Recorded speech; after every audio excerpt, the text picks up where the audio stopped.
یہ بھی P T I کا پرابلم یہ ہے کہ وہ سمجھتے ہیں کہ اب شہباز یا نواز شریف جو بھی اپوائنٹمنٹ کریں گے تو وہ فیورٹس پہ ہوگا، بالکل ہوگا فیورٹس پہ، مگر سب وداؤٹ ایکسیپشن لڑ گئے ان کے ساتھ.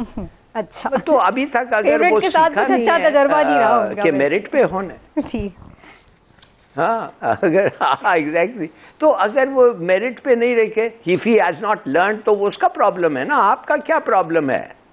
اور یس پی ڈی ایم میں ڈی مورلائزیشن ہے، کنفیوژن ہے. سوچئے تو صحیح نا، ایک طرف شہباز اور نواز اور مفتاح اور وہ اسحاق ڈار لڑے ہوئے، دے ڈس ایگری ود ایچ ادر. یہ دو بھائی آپس میں بھی ڈویژنز ہیں. چلیے ہلالی صاحب کچھ امپورٹنٹ خبروں کی ذرا کوشش کرتے ہیں جاننے کی. ہمارے ساتھ خاور گھمن صاحب موجود ہیں. گھمن صاحب دیکھیں ہمارے ہلالی صاحب کتنے سادہ ہیں، وہ کہہ رہے ہیں کہ اگر ملاقات ہو بھی گئی ہے تو کوئی بات نہیں، اس میں ٹینشن کی کیا بات ہے، یہ تو ملک کے لیے اچھی چیز ہے. لیکن اگین وہی بات ہے کہ آپ کے پاس کیا خبر ہے؟ اسلام آباد میں پی ٹی آئی بڑی متحرک ہوئی ہوئی ہے اور بڑی خبریں، دو مختلف خبریں آ رہی ہیں. کچھ صحافی یہ کہہ رہے ہیں کہ جی ڈیل ہو گئی ہے، معاملات طے ہو گئے ہیں. کچھ صحافی یہ کہہ رہے ہیں کہ نہیں جی سارا کچھ ڈسمس ہو گیا اور کوئی ڈیل نہیں ہو سکی ہے. آپ کیا خبر دیتے ہیں؟ جی ایک تو بہت شکریہ پروگرام انوائٹ کرنے کے لیے. یہ جو ڈیل کی خبریں ہیں نا، اسلام آباد میں مجھے کو 22-24 سال صحافت کرتے ہوئے ہو گئی. یہ جب بھی معاملہ آتا ہے، جب نومبر آتا ہے تو اس نومبر کے دوران ڈفرینٹ خبریں یہاں مارکیٹ کے اندر گردش کرنا شروع کر دیتی ہیں کہ جی ڈیل ہو گئی ہے، ڈیل ہونے جا رہی ہے، تو اب اس ڈیل کے نتیجے میں یہ ہو جائے گا، وہ ہو جائے گا. اور اب ہلالی صاحب بالکل ٹھیک بات کر رہے ہیں کہ ماضی کے اندر بھی اس طرح کی ہم نے خبریں سنی، لیکن بعد میں جو نتائج آتے ہیں وہ بالکل ہی مختلف ہوتے ہیں. لہٰذا جو ہمارے سیاستدان جو میرے خیال میں وہ سیکھنے چاہ نہیں رہے یا وہ سیکھ نہیں پا رہے، وہ یہ ہے، ایک تو یہ ہے کہ ہمارا جو ادارہ ہے خاص طور پاکستان آرمی ایک ڈسپلن ادارہ ہے، وہاں پہ جو آرمی چیف ہوتا ہے وہ آرمی کا آرمی چیف ہوتا ہے، وہ کسی پولیٹیکل پارٹی کا چیف نہیں ہوتا. اور ظاہر ہے انہوں نے پورے ادارے کو چلانا ہے. ایک نیشنل سیکیورٹی ہے پاکستان کے، ظاہر ہے ایسٹرن ویسٹرن بارڈرز کے اوپر جو معاملات ہمیشہ سے رہے ہیں ان کو دیکھنا ہوتا ہے. جو کافی زیادہ ایک رسپانسبلٹی والی پوزیشن ہے اور بہت سارے معاملات کو ان کو دیکھنا پڑتا ہے. اور اگر کسی سیاستدان کی یہ خواہش ہے، وہ کوئی بھی سیاستدان ہو اکراس دا پولیٹیکل پارٹی کے، جی کوئی آرمی چیف آئے گا تو میری مرضی کے مطابق معاملہ چلائے گا، ایسے نہیں ہوتا. اور نہ ہی کبھی ہم نے ماضی کے اندر دیکھا ہے، نہ ہی فیوچر کے اندر آپ کو ایسا ہوتا وہ نظر آئے گا. اب جو ہمارے سیاستدان ہیں، خاص طور پر جو پاکستان مسلم لیگ نون ہے، ہلالی صاحب نے بالکل صحیح تجزیہ کیا.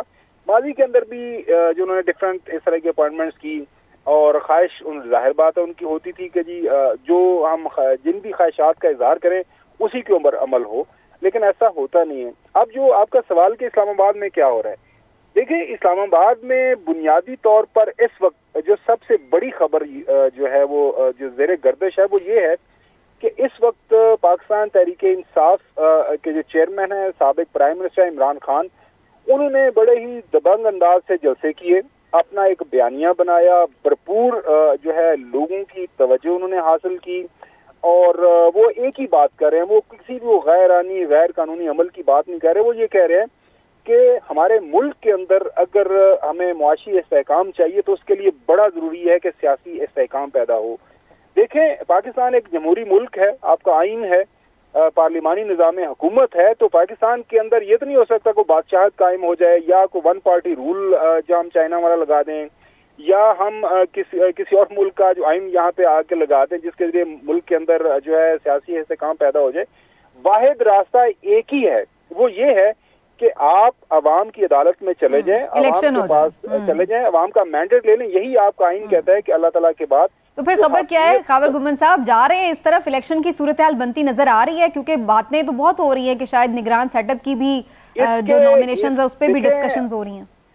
اس کے علاوہ اور کوئی رستہ نہیں ہے. میری جو اطلاع ہے، اطلاع کے مطابق تاریخوں کے اوپر بس بات ہو رہی ہے کہ کون سی تاریخ کو جو الیکشن ہونے چاہیے.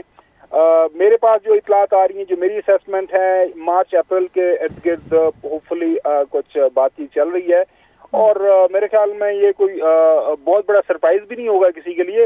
اس کی وجہ یہ ہے کہ آپ پاکستان کے اندر لوگ اب تیار ہو چکے ہیں، اور خاص طور پر پولیٹیکل پارٹی بھی یہ ساری سمجھتی ہیں. اور نون لیگ کے اندر خبر یہ بھی ہے کہ نون لیگ کے اندر بھی ایک جو خاص طور پر جو نواز شریف صاحب یا مریم صاحب والا جو دھڑا، وہ یہی سمجھتا ہے کہ اگر ہم یہی کنٹینیو کریں گے آئندہ سال تمام جو پروجیکشنز آ رہی ہیں اکانومی کے حوالے سے وہ یہی ہیں کہ معیشت انڈر اسٹریس رہے گی, تو مزید انپاپولر ہی ہوں گے. ایگزیکٹلی, تو بہتر یہی ہے کہ جتنی جلدی ہو سکتا ہے عوام کے پاس جایا جائے, ایک کیئر ٹیکر سیٹ اپ آ جائے. دیکھیں تھوڑی سمجھنے کی بات یہ ہے کہ آج اگر کیئر ٹیکر سیٹ اپ آ جاتا ہے تو نون لیگ والے سے نکل جائیں گے, پی ڈی ایم نکل جائے گی, اس کے بعد تمام جو گورننس کے معاملات ہیں, ملکی معاملات ہیں, کیئر ٹیکر چلائے گی. تو وہ جو کہیں گے جی کیئر ٹیکرز ہیں, ہمیں مشکل حالات ملے تھے, ہم نے کوشش کی, لیکن بہتر یہی ہے کہ عوام کے پاس چلے جایا جائے, عوام سے رائے لے لی جائے کہ کون سی پولیٹیکل پارٹی کو وہ چاہتے ہیں ملک کے اندر جو آ کے وہ ایک. ویسے کچھ لوگ یہ بھی کہہ رہے ہیں کہ کیئر ٹیکر کو ذرا زیادہ ہی لمبا کر دیا جائے تاکہ لوگ بھول جائیں کہ پی ڈی ایم کے دور میں کیا کچھ ہو گیا. نہیں, میرے خیال میں یہ بھی ہے کچھ آپشن. ایسا کچھ نہیں ہے, ایسا کچھ نہیں ہے. آپ کو آئین کے تابع ہی رہنا ہے. جب اسمبلیاں اپنی مدت سے پہلے جب آپ ان کو ڈیزالو کرتے ہیں تو 3 ماہ کی مدت ہوتی ہے. اگر وہ ٹائم پورا کریں تو 2 مہینے 60 دن کی مدت ہوتی ہے. تو آپ 3 مہینے کے اندر جب بھی یہ ہوگا معاملات ہے آپ کو الیکشن کے لیکن سیٹ اپ لمبا نہیں چلے گا. ہلالی صاحب بھی شاید کچھ بات کرنا چاہ رہے ہیں. جی ہلالی صاحب. پہلی بات تو یہ ہے کہ غمن صاحب کا فرسٹ کلاس اسیسمنٹ ہے, میں بالکل ان سے اگری کرتا ہوں. میں ایک چیز اور ایڈ کرنا چاہتا ہوں. میں یہ کہنا چاہتا ہوں کہ اگر یہ چلے وداؤٹ این الیکشن ڈیٹ, اور اگر عمران خان چلنے دے اور جلسہ نہ ہو اور وہ جو لانگ مارچ یہ وہ بھی نہ ہو, میں سمجھتا ہوں یہ پارٹیز جو ہیں کولیشن میں ان کی حالت دیکھیں. نون کی تو میں نے ڈسکرائب کرنے کی کوشش کر رہا تھا تو سمینہ نے کاٹ دیا. میں یہ بتانا چاہتا ہوں کہ نواز اور شہباز جو ہے ایک ایک کے ساتھ ان کے ڈفرینٹ پرسیپشنز ہیں, اور یہ ان کے فائنانس منسٹرز کی پوسٹ جو ہے اس کے بھی بڑے مختلف پرسیپشنز ہیں. ایم کیو ایم کی حالت دیکھیں, عامر خان اس کو تو مار پڑی ہے کل بھائی, وہ تو بھگایا ہے ان کو ادھر, وہ جو میٹنگ سے ہو رہے تھے. آئی بلیو ہی واز مارنے کی کوشش کی, میں نے فزیکلی, اور ابیوز کرنے کی, بہت ابیوز. پی کی حالت دیکھے, انٹیریئر سندھ میں تو وہ کوئی جا ہی نہیں سکتے, ایسی اس قسم کی ہاسٹیلٹی ہے. وہ تو ڈرتے ہیں ایکچولی کہ ان کے اوپر فزیکل اسالٹ ہو, اور ابیوز اور گالیاں تو انسیسنٹلی لوگ دے رہے ہیں اور کھلے دے رہے ہیں. اور عمران خان کی پارٹی کو اب کل میں نے سنا تھا کوئی 4 بھائی شاید پنجاب میں کدھر کوئی سیٹ میں جو کنٹیسٹنٹ تھے انہوں نے جوائن کیا, آج سنا ہے پشاور میں کوئی جوائن کیا. اب آ جائے ایک ویری بریفلی, اب آ جائے اکانومی پہ. بھائی آج تو 16 تاریخ کو پرائز فکس ہونا تھا فیول کا, اور آپ یقین کریں گے 16, 17, 18 گزر گیا ہے, وہ پرائز نہیں ہوا. کیوں آپ کو پتا ہے؟ اس لیے لوگ کہہ رہے ہیں کہ مفتہ جو ہے وہ کہہ رہا تھا کہ 8 پیسے سے یہ کم ہوگا پرائز. 8 پیسے, 226 روپے میں سے 8 پیسے. نا آئی ڈونٹ نو اگر یہ صحیح ہے کہ نہیں, مگر اس قسم کی جب باتیں ہو رہے ہیں تو یہ تو دیو گون آؤٹ آف ان کے ہاتھ سے یہ سب چیز نکل گیا ہے. آٹا 4000 6000 چکری سے آتا ہے, 135 روپیہ کے لیے کلو بکتا ہے. یار یہ لوگ ایسے ملک چل ہی نہیں سکتا ہے. میں کہتا ہوں جلسے ولسے چھوڑیں, لانگ مارچ چھوڑیں, خود ہی لوگ آ جائیں گے. وہ اس لیے یہ نہیں چاہتے ہیں کہ ایسے, اور آ رہے ہیں بہت سارے علاقوں میں لیڈر لیس پروٹیسٹ ہو رہے ہیں ہلالی صاحب. خاص طور پہ جو بجلی کے بل آئے ہیں, لوگوں کی چیخیں نکل رہی ہیں, اور لوگ باہر خود سے نکل رہے ہیں اگر نہیں بھی کوئی انہیں لیڈ کر رہا. لیکن گھمن صاحب, کیا لانگ مارچ سے پہلے ہی یہ چیزیں کلیئر ہو جائیں گی, یا پھر آپ کو لگتا ہے کہ لانگ مارچ کی نوبت آئے گی, کال دینی پڑے گی خان صاحب کو؟ دیکھیں دوبارہ سے دہراتا چلوں, اس وقت جو ہے پاکستان کی 22 یا 23 کروڑ آبادی ہے.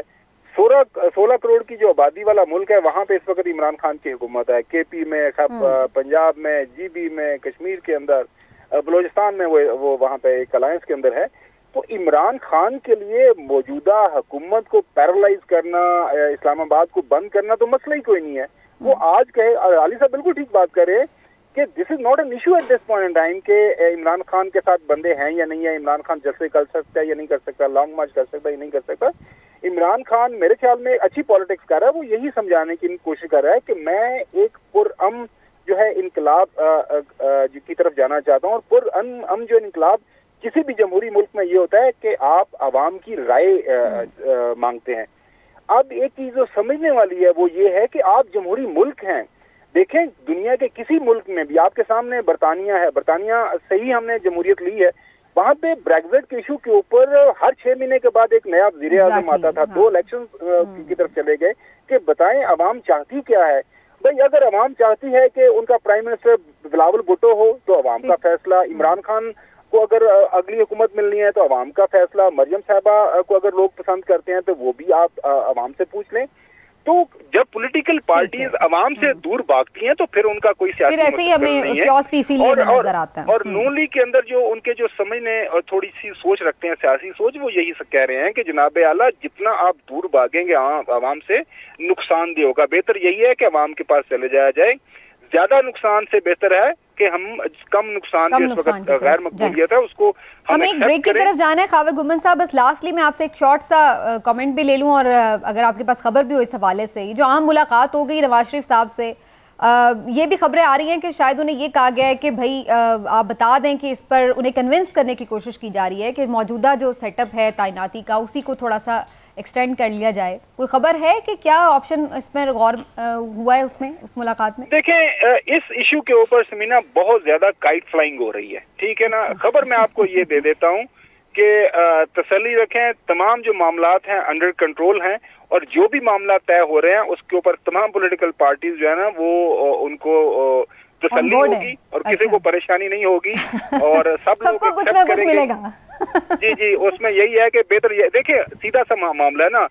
اب ہماری جو سیکورٹی اسٹیبلشمنٹ یہ کہہ رہی ہے, اعلان کہہ رہی ہے کہ ہمیں سیاست سے دور رہنے دیں, اور سیاست سے دور رہنے کا ایک ہی واحد حل ہے کہ آپ عوام کے پاس جائیں, عوام سے مینڈیٹ لے لیں, اور جس کو مینڈیٹ ملے گا وہ آ کے تمام جو ہے وہ فیصلے کر لے گا. اہم جو معاشی طور پر, سیکورٹی کے طور پر, فارن پالیسی کی سطح کے اوپر جو بھی فیصلے کرنے ہیں وہ ایک نئی مستحکم حکومت فریش مینڈیٹ. اسی سے میں نے خبر اخذ کر لی ہے. آپ کا بہت شکریہ خاور گمن صاحب, thank you so much for your time.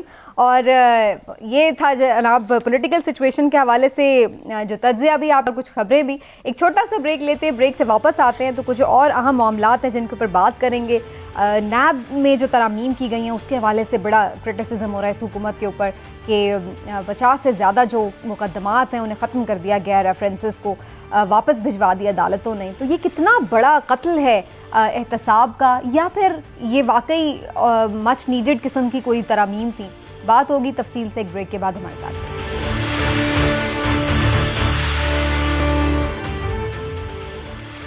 Welcome back ناظرین. اور جیسا کہ میں نے ذکر کیا تھا کہ بریک پر جانے سے پہلے کہ ہم لوگ نیب کے حوالے سے بات کریں گے. نیب میں جو ترامیم کی گئی ہیں اس کے بعد یکدم ہم نے دیکھا کہ 50 کے قریب مقدمات جو ہیں وہ تقریباً ختم ہو کر رہ گئے. ریفرنس واپس بھیج دی عدالتوں نے, اس کے اوپر کوئی کارروائی مزید نہیں ہونے جا رہی, اور اس سے براہ راست بڑے بڑے جو سیاسی رہنما ہیں وہ آپ کہہ سکتے ہیں کہ انہوں نے فائدہ اٹھایا, جس میں خود شہباز شریف صاحب شامل ہیں, حمزہ شہباز ہیں, یوسف رضا گیلانی صاحب ہیں, اور اسپیکر قومی اسمبلی راجہ پرویز اشرف صاحب ہیں. اس کے ساتھ ساتھ سینیٹر ہیں مختلف جن میں روبینہ خالد صاحبہ ہیں, پھر سردار مہتاب عباسی صاحب ہیں. تو بہت بڑے بڑے نام ہیں سیاسی رہنماؤں کے جو کہ مستفید ہوئے ان ترامیم کے نتیجے میں. لیکن کیا یہ ترامیم جو ہیں واقعی غیر ضروری تھیں یا پھر ضروری تھیں, اس پر بات ہوگی. اور ساتھ میں یہ بھی کہ کیا عدالت ان ترامیم کو نل اینڈ وائڈ کر سکتی ہے یا نہیں, کیونکہ اس حوالے سے بھی ایک ہیئرنگ جو ہے وہ سپریم کورٹ پہ زیر سماعت ہے. تو اس پر ہم خاص طور پر بات کریں گے. اور اس وقت ہمارے ساتھ موجود ہیں بریگیڈیئر فاروق حمید صاحب, ایکس ڈی جی نیب ہیں پنجاب کے, تو ان سے رہنمائی بھی لیں گے. ہلالی صاحب ہمارے ساتھ ہی ہیں. فاروق حمید صاحب, آپ کو بہت شو میں ویلکم کہوں گی. Thank you so much for your time. اور سب سے پہلے یہ فرمائیے گا کہ یہ آپ کو لگتا ہے کہ یہ جو ترامیم کی گئی نیب میں اس سے پولیٹیکلی فائدہ اس طرح سے ملا ہے کہ اس کو ہم یہی کہہ سکتے ہیں کہ یہ پرسن اسپیسیفک قسم کی جو امینڈمنٹس تھی وہ کی گئی؟ بسم اللہ الرحمن الرحیم. بہت شکریہ. آپ نے صحیح طرف انڈیکیٹ کیا کہ لگ تو یہی رہا ہے, بلکہ اب تو ثابت ہو گیا کہ اتنے 50-60 کیسز تو اکاؤنٹری کورٹ سے واپس بھیج دیے ہیں جو ہمارے موجودہ سینئر لیڈران ہیں ان کے کیسز. اور یہ تو سپریم کورٹ نے بھی 1-2 آبزرویشن دی تھی جب سے یہ کیس چلنا شروع ہوا ہے پچھلے چند ہفتوں سے, کہ اس میں کوئی پرسنل انٹینشن اور پرسنل فائدہ جو ہے وہ بھی نظر آ رہا ہے کہ یہ ایسے کیس نیب امینڈمنٹ کی گئی ہیں جس میں ذاتی مفاد, ذاتی فائدے کو نظر میں رکھا گیا ہے.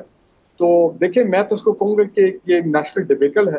کیونکہ 2008 میں بھی اس وقت انٹرنیشنل پریشر کے اوپر جنرل مشرف نے NRO دیا تھا، اور جس پہ اس وقت کی جو تمام کرپٹ اشرافیہ تھے وہ سب جو ہے ان کے کیسز ختم ہو گئے تھے. لیکن اس وقت میں اور اس وقت میں ایک فرق ہے. اس مرتبہ تو جو لوگ خود انوالوڈ ہیں اشرافیہ کے، اور وہ پاور میں ہیں یا پارلیمنٹ میں ہیں وغیرہ وغیرہ پبلک آفس میں، انہوں نے خود یہ قانون جو ہے وہ بنایا ہے، اور جس سے ان کو ایک دم جو ہے وہ ظاہری بات ہے سب کو معلوم تھا کہ ان کو فائدہ ہو جائے گا. اور دوسرا فرق یہ ہے کہ اس وقت آنریبل چیف جسٹس اس وقت کے افتخار چودھری صاحب جب وہ 2009 میں بحال ہوئے تو انہوں نے سو موٹو لے کے اس قانون کو جو اس وقت NRO جنرل مشرف نے کیا تھا اس کو انہوں نے نل اینڈ وائڈ کینسل کر دیا. تمام کیسز بحال ہو گئے. اور لیکن کیونکہ وہ تمام لوگ پھر وہ اس وقت پاور میں تھے، کیسز چلے، لیکن اس وقت ان کی کوئی حیثیت نہیں رہی، اور وہ اپنی کیسز جو ہے خود بخود اپنی موت جو ہے وہ مر گئے اور ملک کے جام تک نہ پہنچ سکے. تو اس مرتبہ ہم یہ دیکھ رہے ہیں کہ آنریبل سپریم کورٹ نے پٹیشن تو ایکسیپٹ کر لی، اس پہ کچھ ہیئرنگ بھی ہوئی ہے، لیکن ابھی تک کوئی ایسی انڈیکیشن نہیں آ رہی. وہ کہ چیف جسٹس صاحب نے انڈیکیٹ کیا ہے کہ یہ اس میں کچھ ایسی چیزیں ہیں اپنا کلوزز جو کہ ریویو ہونے چاہیے ورڈز ٹو دی ایفیکٹ، اور یہ پارلیمنٹ کا کام ہے. تو اب دیکھنا یہ ہے کہ یہ وہ ہیئرنگ پہ ڈیپینڈ کر رہا ہے. ٹھیک جی، وہ پارلیمنٹ کو واپس بھیج دیتے ہیں کہ جی آپ اس میں، لیکن دیکھیں میری نظر میں the damage has been done. انہوں نے جو کیسز کلوز کروانے تھے، یہ جو بھی ہونا تھا وہ تو کل سے خبریں آنی شروع ہو گئی ہیں. اب جو ان کے پاس ان کی چیزیں انوالوڈ ہیں نیب کے ساتھ، ایسٹ فورفیٹ ہوئے ہیں، ضبط ہوئے ہیں، پیسہ ضبط ہوئے، جو بھی ہے وہ سب یہ نکال لیں گے جس طرح 2008 میں ہوا تھا. لیکن یہ damage has already been done. چلیے میں ہلالی صاحب کا بھی کامنٹ لے لوں، پھر میں دوبارہ بھی آپ کی طرف آتی ہوں بریگیڈیئر صاحب. لیکن ہلالی صاحب آپ بھی یہ سمجھتے ہیں کہ جیسے عمران خان صاحب کنٹینیوسلی یہ کہہ رہے ہیں کہ یہ ایک NRO 2 ہے، اور جس طرح سے اب یہ قانون بن چکا ہے، اگرچہ صدر مملکت نے سائن نہیں کیے لیکن ظاہر ہے کہ وہ ایک اسپیسیفک ٹائم کے بعد آٹومیٹکلی قانون بن جاتا ہے، تو اب یہ کام مکمل ہو چکا ہے، اور اس سے کوئی فرق پڑے گا کہ ابھی بھی ہم امید رکھیں کہ سپریم کورٹ کے جو ہیئرنگ ہے اس کے نتیجے میں یہ سب کچھ ریورس ہو سکے گا؟ دیکھیے میں سمجھ نہیں سکتا ہوں، میں اتنا کالا قانون، اتنا فیصلہ میں نے کبھی دیکھا نہیں ہے. اور میں آپ کو ایک چیز بتاتا ہوں، میں نہیں سمجھتا ہوں کہ IMF ایکسیپٹ کرے گا. IMF ایکسیپٹ کرے گا کہ 50 کروڑ سے نیچے اگر آپ چوری کریں تو بے شک آپ چوری کرتے رہیں، اور ادھر آپ کو کون دیکھے گا؟ یہ کرپٹ FIA اور یہ کرپٹ پولیس اور کوئی آپ کے اسپیشل انکوائری اور اینٹی کرپشن نہیں چل رہا ہے. بھائی ہم one of the most corrupt states in the world ہیں، اور اب آپ نے تو اسٹیمپ لگا دیا ہے اس پہ. آپ نے یہ اسٹیمپ لگایا ہے کہ آپ کے حکمران اپنے کیسز کو یہ کر رہے ہیں، رد کر رہے ہیں. یہ کبھی ہوا ہے؟ کبھی نہیں ہوا ہے. جیسے انہوں نے بالکل صحیح کہا فاروق حمید صاحب نے، یہ تو مشرف کے تھرو کیا تھا، کم سے کم ایک تھرڈ پارٹی تھا. یہ تو خود بیٹھ کے اپنے آپ کو معافی دے رہے ہیں. Imran Khan was 100% right. اب آپ کو میں بتانا چاہتا ہوں اور کیا قانون میں لگایا ہے جو فاروق حمید صاحب کو بڑی اچھی طریقے سے پتا ہے. وہ یہ ہے کہ اگر آپ کسی کو اکیوز کریں اور اس کا ثبوت نہیں آئے اور پروف نہیں آئے تو آپ 5 سال خود جیل میں جائیں گے. کبھی آپ سمجھ سکتے ہیں کہ کوئی غریب آدمی جو ایلیگیشن کرتا ہے اس کے پاس پیسے ہیں ایک انویسٹیگیشن کنڈکٹ کرنے کے لیے؟ آپ کبھی یقین کر سکتے ہیں کہ وہ اپنی زندگی کی رسک کرے گا؟ تو میں نہ ہی صرف سمجھتا ہوں کہ وہ ہمارے کانسٹیٹیوشن کے خلاف ہے، میں سمجھتا ہوں وہ شریعہ کے خلاف ہے. میں سمجھتا ہوں کہ جان بوجھ کے جب آپ خود اپنے آپ کو as a ruler of a Muslim state اور خاص طور the Islamic republic of Pakistan آپ اپنی چوری کو معاف کرتے ہیں تو یہ شریعہ کے خلاف ہے، یہ خدا کے قانون کے خلاف ہے، اور میں مان ہی نہیں سکتا کہ یہ ایکسیپٹ ہوگا. اور میں آپ کو ایک اور چیز بتاتا ہوں، فاٹف نہیں ایکسیپٹ کرے گا. ہاں اگر دباؤ اس پہ آ گیا امریکہ کے طور سے تو پھر کچھ بھی ہو سکتا ہے، مگر میں سمجھتا ہوں کہ فاٹف بھی نہیں ایکسیپٹ کرے گا. بھائی what is this open rabri? یہ ہوا ہی نہیں ہے. ٹھیک. اور آپ نے جو IMF والا پوائنٹ اٹھایا وہ بھی بڑا ریلیونٹ ہے، کیونکہ یہ جب IMF کی ڈیل میں تھوڑا سی تاخیر بھی ہو رہی تھی اور مختلف شرائط پہ بات ہو رہی تھی، تو اس وقت بھی یہ ذکر آیا تھا کہ انہیں جو اکاؤنٹیبلٹی کا سسٹم ہے، نیب کے اوپر جو امینڈمنٹس ہیں اس کے اوپر بھی ان کی ریزرویشنز ہیں. لیکن میں فاروق حمید صاحب آپ کی طرف یہ کوشچن ضرور لے کے آنا چاہوں گی کہ بہت سارے ہمارے لوگ یہ کہتے ہیں کہ نیب کمزور کرنا یا ختم کرنا اس سے کوئی فرق نہیں پڑتا ہے، کیونکہ باقی جو ہماری انویسٹیگیشن کی ایجنسیز ہیں، اتھارٹیز ہیں، FIA ہے، اینٹی کرپشن یونٹ ہے، وہ اپنی جگہ کام کر رہے ہیں. تو اس کا مطلب یہ نہیں ہے کہ کیسز سے جان چھوٹ جائے گی، وہ لوگ بھی انویسٹیگیشن کر سکتے ہیں. نیب کے انڈر ہی انویسٹیگیشن کروانا ضروری نہیں ہے. نہیں جی، اس میں بات سمجھنے کی یہ ہے کہ 50 کروڑ سے نیچے اگر کوئی ایمبیزلمنٹ ہوتی ہے، پبلک منی جو ہے ٹیکس پیئر کا پیسہ کھایا جاتا ہے، اور کانٹریکٹس میں بھی یہ تمام جس طرح پاکستان میں کرپشن ہوتی ہے ایٹ دی ہائی لیول، تو ٹھیک ہے وہ کہتے ہیں جی نیب کا کیس نہیں ہوگا. لیکن آپ مجھے بتائیں کہ ہمارے جو پروونشل اینٹی کرپشن ہے وہ تو بالکل گئے گزرے ہیں. آج تک کبھی کوئی آپ نے سنا ہے؟ نیب میں تو پھر بھی ایک وقت تھا کنوکشن ہوئی تھی، اور انہوں نے پچھلے 20 سال میں بے شک جو آپ جو مرضی نیب کو بلیم کریں کہ جناب پولیٹیکلی موٹیویٹڈ کیسز بھی ہوتی ہیں اور زیادتی بھی ہوتی ہے، فلاں ہوتا ہے، لیکن پھر بھی 700-750 ارب روپیہ پچھلے 3 سال میں تو صرف 450 ارب انہوں نے کیش اور کائنڈ میں ریکور کیا ہے. تو یہ تو سارا معاملہ آپ نے ختم کر دیا. اب آپ جو پبلک منی ہے جب وہ لوٹا جائے گا تو آپ کدھر جائیں گے؟ FIA میں آپ نے دیکھ لیا، with all respect to FIA، ہم تو بڑے خوش ہوئے تھے جب FIA نے یہ اپنا TT والا کیس کیا 16 ارب کا. ہم نے کہا بھائی FIA نے بڑی محنت کی اس کیس کے اوپر، لیکن ان کے بیچارے جو ڈائریکٹر انویسٹیگیشن ہے ان کی ڈیتھ ہو گئی، 2 وٹنسز کی ڈیتھ ہو گئی. تو کہنا میں یہ چاہ رہا ہوں کہ ایک نیب ایک ہی ادارہ تھا جس کو international community United Nation recognize کرتا ہے as the apex anti corruption body. جب آپ نے اس کو ڈیفینڈ کر دیا، آپ نے اس کو ٹوتھ لیس بنا دیا، تو مجھے بتائیں پھر پیچھے کیا رہ گیا؟ میرا کہنے کا مطلب ہے کہ بالکل یہ احتساب کو یہ بل لا کے انہوں نے لائسنس فار کرپشن لیگلائزڈ ان پاکستان. اور یہ بات صحیح ہے، IMF بھی اس کو نہیں مانے گا، FATF پتہ نہیں اس کو مانتا ہے یہ نہیں، کیا آگے پتہ لگ جائے گا. امپورٹنٹ چیز یہ ہے، میں جو کہنا چاہ رہا ہوں، پاکستان کی it is very unfortunate, Pakistan کے اشرافیہ نے ثابت کر دیا ہے کہ جنرل مشرف کے دور میں بھی اتنے اچھے کیسز بنے، کروڑوں روپے لگے ان کیسز پہ، صرف کیسز فلاں یہ سب انہوں نے اپنا جناب ریاست کو سبمٹ کیا اینڈ دے ون. اس پر تب اب پھر پاکستان کی جو کرپٹ اشرافیہ ہے وہ جیت کے یہ میرے فور دا ٹائمنگ نظر آ رہا ہے کہ دے ہیو ون اگین. ان کو پکڑنا بڑا مشکل ہے. پاکستان میں اگر احتساب کا پروسیس ختم ہو جائے گا تو یاد رکھیں آپ کی اکانومی نہیں چڑھ سکے گی. یہ میں آپ کو آج لکھ کے دے رہا ہوں، کیونکہ پھر پبلک منی، پھر میں بھی کھڑا ہو جاؤں گا. زرداری صاحب تو کہتے ہیں کہ نیب اور معیشت ساتھ ساتھ نہیں چل سکتی، لیکن ان کا یہ ایک اس کے اوپر پوائنٹ ہوتا ہے. ہلالی صاحب کچھ کہنا چاہ رہے جی؟ نہیں جناب، دیکھیں جی، ایک ڈیٹینس تو تھا نا، ایک ڈیٹینس تھا، وہ ڈیٹینس بھی آپ نے بالکل ختم کر دیا اپنے ذاتی مفادات کے لیے. تو میں تو سمجھتا ہوں کہ آنریبل چیف جسٹس صاحب کو چاہیے کہ اپنی وہ جو ہیئرنگ ہے ان کو اس میں اور تیزی لے کے آئیں، اور اس میں کوئی جلد فیصلہ ہونا چاہیے. یہ نہ ہو کہ سب کچھ ہاتھ سے نکل جائے، بعد میں پھر پتہ لگے it is too late. Hilali صاحب بھی کچھ کامنٹ کرنا چاہ رہے ہیں. جی سر. میں نے ایک اسٹیٹسٹک پڑھا ہے اور یہ اسٹیٹسٹک سنیے کیئرفلی. پالیٹیشینز نے اپنے آپ کو بٹوین 1990 اور 2020 لونز دیے ہیں، مانے لونز لیا ہے ان لوگ گورنمنٹ باڈی سے، گورنمنٹ انسٹیٹیوشن سے، بینک سے. کون؟ پالیٹیشینز. کتنا لیا ہے؟ Equivalent to $39 billion. سمجھے 40 ارب ڈالر. اور آپ کو پتا ہے وہ لونز کو کیا ہوا ہے؟ وہ معاف کیے گئے ہیں. ان ادر ورڈز واپس نہیں دیا. $40 بلین 30 سال میں. اس کے مطلب 10 بلین ہر سال. ٹھیک، 10 بلین سے زیادہ. تو آپ مجھے بتائیں اگر ایسے لوگ ملک چلا رہے ہیں، تو پھر اکانومی بیٹھے گی نہیں تو اور کیا ہوگا؟ لیکن اس میں ایک میں کیا ہوگا بھائی؟ It's a criminal enterprise, it's not a state any more.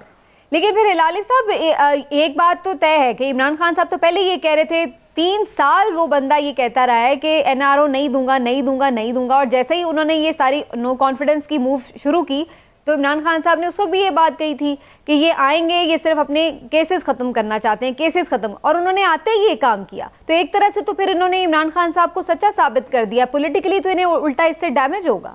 اس سے پہلے میں آپ کو یہی پرابلم کیا تھا نا، میں نے کہا تھا کہ عمران خان واز رائٹ، بھائی اسی لیے آئے ہیں.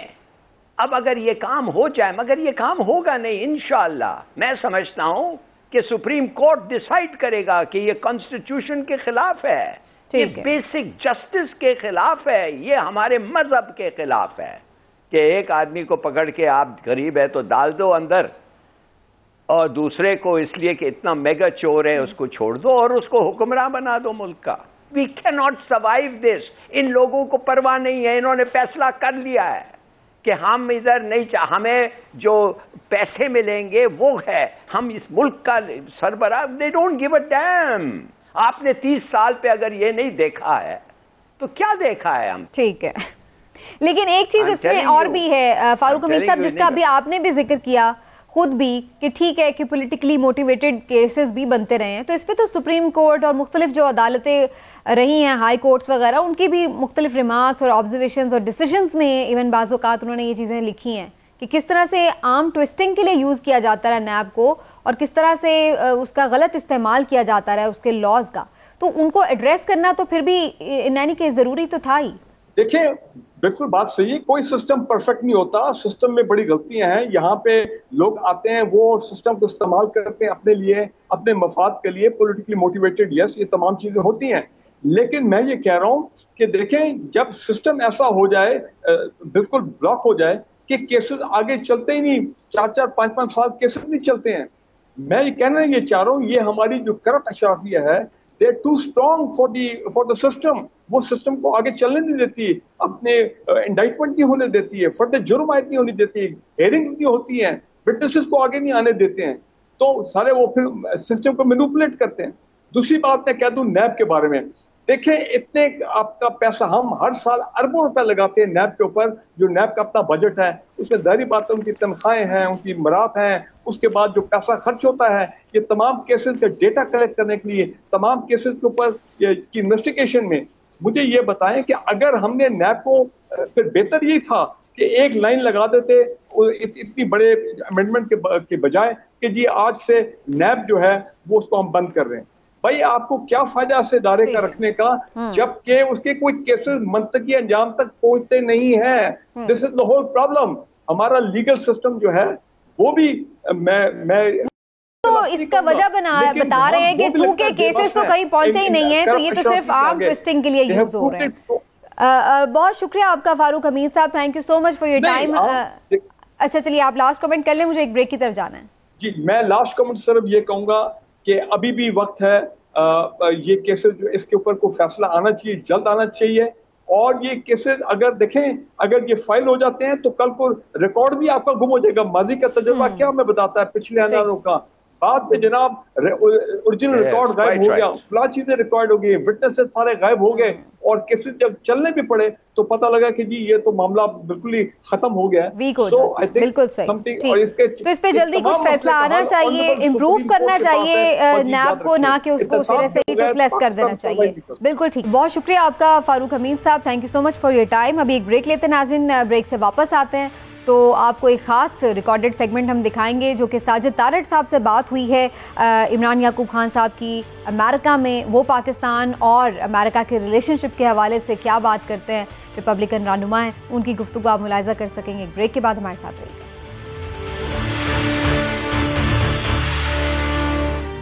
ویلکم بیک ناظرین. اور جیسے کہ آپ لوگ جانتے ہیں کہ عمران یعقوب خان صاحب ان دنوں امریکہ میں ہیں، وہاں پر ان کی اہم ملاقاتیں بھی ہوئی ہیں، اور وہاں پر انہوں نے ساجد تارڑ صاحب سے بھی ملاقات کی ہے جو کہ ریپبلکن رہنما ہے پاکستانی نژاد، اور ان سے ان کی اہم امور پر گفتگو ہوئی، خاص طور پر جو پاکستان اور امریکہ کے تعلقات ہیں اس کے حوالے سے انہوں نے بڑی دلچسپ باتیں کی ہیں. آئیے آپ کو دکھاتے ہیں. ناظرین پروگرام ویو پوائنٹ کے اس سیگمنٹ میں آج میں آپ کی ملاقات کرواؤں گا ساجد تارڑ صاحب سے. ساجد تارڑ صاحب پاکستانی کمیونٹی کا ایک بہت بڑا نام ہے یہاں امریکہ میں، واشنگٹن میں. پاکستانی کمیونٹی کے لیے اور ملک خدا داد پاکستان کے لیے ہر وقت یہ مصروف عمل رہتے ہیں. آج ان سے جانتے ہیں کہ پاکستان اور امریکہ کے تعلقات کے حوالے سے حکومت پاکستان کو اور پاکستانی کمیونٹی کو کیا کرنا چاہیے اور سیلاب زدگان کی مدد کے حوالے سے بھی وہ کیا کر رہے ہیں. بہت شکریہ طاہر صاحب، آپ نے ہمیں وقت دیا. طاہر صاحب آپ یہ بتائیں، ماشاءاللہ پاکستانی کمیونٹی میں تو ہے، اوورال امریکی اسٹیبلشمنٹ میں اور امریکی انتظامیہ میں بھی آپ کا اچھا خاصا اثر و رسوخ ہے، تو آپ کیا سمجھتے ہیں کہ پاکستان کے لیے ریپبلکن حکومت زیادہ بہتر ہے یا ڈیموکریٹ؟ دیکھیں، اگر ماضی میں آپ دیکھیں تو آپ کمپیئر کریں تو ہمیشہ ریپبلکن پارٹی جو ہے وہ پاکستان کے لیے ہمیشہ اچھی رہی ہے. اس کی وجہ ہے فنڈامنٹلز. وہ فنڈامنٹل اس طریقے سے ہیں کہ ریپبلکن پارٹی پینٹاگان کو سٹرونگ کرتی ہے اور سٹرونگ آرمی میں بلیو کرتی ہے. بالخصوص اگر ریسنٹلی دیکھا جائے تو ڈونلڈ ٹرمپ صاحب ان کا ڈاکٹرن تھا کہ اچیونگ پیس تھرو اسٹرینتھ، مطلب یہ تھا کہ پینٹاگان کو سٹرونگ کریں. انہوں نے اسپیس آرمی کریٹ کی، اور جب بھی پینٹاگان یا آرمی کو سٹرونگ کیا جاتا ہے فارن پالیسی آٹومیٹکلی سٹرونگ ہو جاتی ہے، اپنے ایلائز کے مسائل کو ڈیل کرنا پڑتا ہے. تو ریپبلکن پارٹی نے ہمیشہ پاکستان کو زیادہ سپورٹ کیا ہے ورسز ڈیموکریٹ پارٹی. تو آج بھی آپ دیکھیں اگر تو پاکستان کے ساتھ ریلیشن شپ ویسے نہیں ہے جتنے ریپبلکن سے دور کے درمیان رہے ہیں. آج کل بھی فارن پالیسی میں کافی کہتے ہیں دشواریاں ہیں اس وقت پاکستان کے ساتھ، لیکن میرے خیال میں آنے والے دنوں میں بہتری آئے گی، اور بہتری آ بھی رہی ہے سلولی اینڈ گریجولی. اچھا چودھری صاحب، پاکستانی کمیونٹی کے لیے اور پاکستانی امریکیوں کے لیے آپ کیا سمجھتے ہیں کہ صدر ٹرمپ کی پالیسی زیادہ بہتر تھی یا جو بائیڈن کی؟ دیکھیں، جو بائیڈن ایڈمنسٹریشن کو سمجھا جاتا ہے کہ یہ third term of Obama period ہے، اور اوباما کی فارن پالیسی اور اوباما کے ساتھ اگر آپ دیکھیں تو وہ صاف اس پہ آپ پریڈکٹ کر سکتے ہیں کہ پاکستانیوں کے لیے یا مسلم امریکن کے لیے کیا ہو رہا ہے یہاں پہ. ڈونلڈ ٹرمپ صاحب کے دور میں انہوں نے مسلمانوں کو تو زیادہ نہیں یا پاکستانیوں، لیکن کیونکہ اکانومی کو سٹرونگ چاہتے تھے، وہ امریکہ فرسٹ ان کی پالیسی تھی. اور میں سمجھتا ہوں کہ جب ٹائیڈ آتی ہے تو ہر کشتی اوپر آتی ہے. جب اکانومی ٹھیک ہوگی تو پاکستانیوں کی اکانومی بھی ٹھیک ہوگی، مسلمانوں کی بھی اکانومی ٹھیک ہوگی. لیکن آج کل کمپیریٹیولی امریکہ کی اکانومی سلگش ہے ورسز ٹرمپ ایڈمنسٹریشنز کے دور میں. تو میں سمجھتا ہوں کہ کئی کام ٹرمپ پیریڈ میں کیے گئے جو کہ امیگرینٹس کے لیے انڈائریکٹلی بہتر تھے. جو صاحب آپ کی باتوں سے اندازہ ہوتا ہے کہ آپ ٹرمپ سے کافی متاثر ہیں، تو آپ کیا سمجھتے ہیں پریزیڈنٹ ٹرمپ کا سیاست میں ابھی مزید امریکی سیاست میں کردار ہے یا ان کا کردار ختم ہو گیا؟ دیکھیں، اس وقت ڈونلڈ ٹرمپ صاحب جو ہیں وہ انہوں نے آفیشلی تو ڈکلیئر نہیں کیا کہ وہ کینڈیڈیٹ ہیں اگلی پریزیڈنسی کے لیے، لیکن تیاریاں ہو رہی ہیں ان کے کیمپ میں بھی، ریپبلکن پارٹی میں بھی تیاریاں ہو رہی ہیں. اور اس وقت دیکھا جا رہا ہے کہ اس وقت جو بائیڈن ایڈمنسٹریشن کے حالات ہیں، ریپبلکن بڑے ہوپفل ہیں کہ ڈونلڈ ٹرمپ ہی آگے آئیں گے. لیکن میں یہ یہاں پہ کہنا چاہوں گا کہ انڈر گیون سرکمسٹانسز اگر ڈونلڈ ٹرمپ نہیں بھی آتے، لیکن اگلا پریزیڈنٹ جو ہوگا وہ ریپبلکن ہوگا. اچھا جو صاحب، آپ کیا سمجھتے ہیں پاکستان اور امریکہ کے تعلقات میں جو سرد مہری ہے اس میں کوئی مستقبل قریب میں بہتری نظر آتی ہے آپ کو؟ دیکھیں، اس میں دو مین وجوہات ہیں سرد موری کی.